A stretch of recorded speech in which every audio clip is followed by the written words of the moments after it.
Dunia keuangan tidak selalu tentang gimana cara kamu berhemat dan menabung, namun juga tentang beberapa hal yang bisa merusak finansial generasi milenial, dan ini perlu diketahui sejak awal agar kamu tidak terjerumus lebih dalam.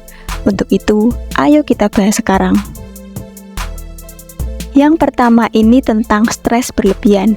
Stres menjadi kondisi mental yang paling sering dialami oleh generasi muda. Entah apa aja alasannya, namun kondisi ini cukup menyulitkan mereka untuk melakukan kegiatan sehari-harinya. Selain itu, stres yang berlebihan juga bisa membuat kondisi finansial kalian menjadi kacau. Kenapa sih? Gini penjelasannya. Ketika seseorang merasa stres, itu akan mempengaruhi siklus belanja, di mana mereka akan cenderung melakukannya secara irasional dengan dalih menyenangkan diri sendiri.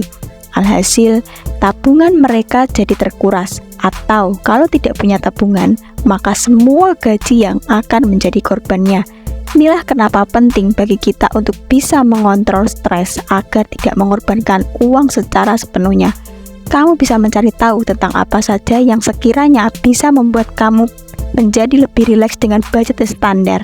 Kayak misalnya nonton drakor, baca novel, pergi ke bioskop, pergi ke pantai, rebahan seharian, dan lain sebagainya. Yang kedua adalah sulit menolak ajakan seseorang. Menjadi orang yang gak enakan itu tidak selamanya bisa memberikan dampak baik buat kalian. Sebab ini tergantung dengan kategori permintaan mereka yang selalu kamu iakan. Kalau berbuat baik ataupun melakukan hal-hal yang menunjang masa depan ya gak apa-apa. Tapi kalau dalam konteks menghambur-hamburkan uang, maka akan berpengaruh pada kondisi finansial. Bisa-bisa finansialmu akan rusak kalau terus menerima ajakan seseorang untuk melakukannya secara berulang-ulang. Menolak itu tidak ada salahnya, dan hal tersebut sepenuhnya hak kalian. Meskipun teman baik, kalau sekiranya kamu tidak bisa memenuhi ajakan mereka, tolak saja. Jangan mengorbankan uang yang sudah kamu kumpulkan sedikit demi sedikit hanya untuk kesenangan sesaat. Jadi belajarlah menolak. Sampaikan tolakan tersebut dengan cara yang sopan dan baik agar mereka tidak tersinggung. Yang ketiga ini adalah keinginan untuk disanjung oleh orang lain. Pernah nggak sih kalian melihat ada orang yang mati-matian buat buktiin diri mereka ke orang lain kalau dia mampu melakukan ekspektasi mereka? Jika iya, selamat datang di dunia manusia yang sedikit menyebalkan. Bohong kalau kamu mengatakan tidak sakit hati dihina oleh orang lain, tidak kecewa dengan semua lontaran kalimat yang mereka ucapkan, dan tidak ingin diakui karena apa yang sudah kamu capai. Namun jangan berlebihan, tetap jalani hidupmu sesuai dengan keinginanmu sendiri. Jangankan kamu yang sedang berjuang memperbaiki kondisi finansial, orang bernafas saja itu dikoreksi oleh orang lain. Keinginan untuk membuktikan kemampuan diri memang bisa kamu lakukan. Hanya saja jangan sampai itu membuat kamu berada di situasi sulit dan bahkan membutuhkan modal banyak hanya untuk menutup mulut mereka. Banding-bandingkan memang sangat menyakitkan. Namun hidup dengan semua topeng itu malah lebih menyakitkan. Tak apa sekarang masih sulit, namun jangan berubah menjadi orang lain hanya karena omongan orang. Berpenampilanlah sesuai dengan budget, lakukan kebiasaan yang lebih baik, dan bekerja keraslah untuk memperbaiki kondisi finansial. 4 adalah hidup mengikuti tren. Hampir setiap harinya tren akan selalu berubah, mengikuti perkembangan zaman. Sekilas mengikuti semua itu tampak lebih menyenangkan. Namun percayalah, semua itu hanya akan mengosongkan dompet dan rekeningmu. Kamu tidak bisa setiap saat melakukan shopping, belanja online, nongkrong di kafe mewah, pakai brand mahal, liburan ke setiap tempat wisata, makan junk food, ataupun tren lainnya. Meski banyak uang pun rasanya itu percuma, karena kalau sudah terlalu nyaman, kamu akan kebiasaan untuk terus mengeluarkan uang tanpa memikirkan esok hari.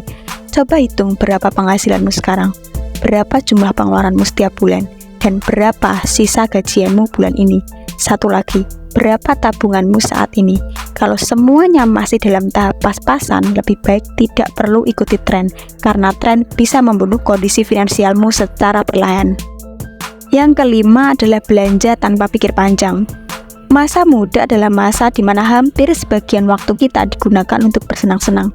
Akan tetapi, pernahkah kalian setidaknya memikirkan tentang dampak dari kebiasaan tersebut jika dilakukan dalam jangka waktu panjang? Sepertinya tidak ya. Oke, Belanja tanpa pertimbangan memang terlihat sangat mudah dan juga wah. Hanya saja kalau tidak punya uang lebih, mau makan apa kamu besok? Jangan bilang ngambil cicilan. Jangan deh, itu salah besar.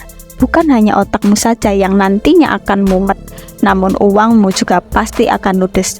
Fix 99% kegiatan ini akan merusak kondisi finansialmu. Kemudian ada coba berbagai jenis pinjol. Sudah bukan menjadi rahasia lagi kalau pinjol atau pinjaman online seringkali menjadi solusi untuk orang-orang yang membutuhkan dana darurat. Entah itu untuk menutup kebutuhan pokok ataupun memenuhi gaya hidup. Banyak yang tidak sadar kalau sebenarnya pinjol ini sangat merugikan. Meski persyaratan dan pengajuannya cukup mudah, namun endingnya lah yang akan menyulitkan. Apalagi jika kalian melakukan sistem gali lubang tutup lubang. Kalau sudah demikian, bisa dipastikan bahwa hasil kerja keras kalian selama 1 bulan hanya untuk membayar hutang. Ini dari segi finansial saja. Kalau dari segi psikis, terlilit pinjol juga akan berdampak pada mental. Salah satunya adalah kecemasan, depresi, hingga frustasi. Segmen terakhir yang akan kita bahas adalah tidak belajar tentang cara mengelola keuangan dengan baik. Manajemen keuangan atau pengelolaan uang itu susah-susah gampang. Meski kita paham garis besarnya kayak nabung buat investasi jangka pendek, namun kalau sudah berjalan pasti ada aja rintangannya. Hanya saja jangan sampai kamu tidak melek finansial hingga membuat kondisi keuangan semakin memburuk setiap harinya. Ayo, mulai sekarang kita pikirkan baik-baik, mau dikemanakan gaji kita itu? Apakah hanya sekedar membayar cicilan dan memenuhi kebutuhan hidup saja? Ataukah kita gunakan sebagai modal untuk investasi leher ke atas? Atau untuk hal yang lainnya? Cari jawabannya. Oke teman-teman, saat ini memang tidak bisa dipungkiri kalau anak-anak muda zaman sekarang banyak yang belum mengenal tentang cara mengelola keuangan. Padahal gaji mereka itu belum terlalu banyak, bahkan ada yang sangat pas-pasan. Berharap pada kemajuan tanpa tindakan merupakan hal yang sangat mustahil untuk terjadi dan berhasil. Maka dari itu, siapkan langkah untuk memulai memperjuangkan kondisi finansial kalian. Sekian penjelasan yang bisa aku sampaikan. Aku ucapkan banyak terima kasih karena udah mau nonton video ini sampai akhir. Tetap ikuti channel YouTube aku untuk mendapatkan informasi menarik lainnya. Thank you and see you.